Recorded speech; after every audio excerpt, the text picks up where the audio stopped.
Hi, I'm Chloe. In this video, you'll find easy to follow instructions for assembling the Flash II Deluxe office chair by Pago. So let's get started. Included in the box are back, seat attached to posture-sure 3-lever mechanism, gas lifter and cover, 5-star base, 5 casters. To start, flip the 5-star base upside down and insert the casters into the holes, pushing down firmly until they click. Turn the base upright and place the gas lifter in the center of the base. Insert base covers over the gas lifter. Now place the seat base and posture-sure 3-lever mechanism onto the gas lifter.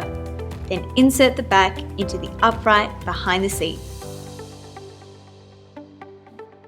And there you have it, the Flash II Deluxe office chair by Pago.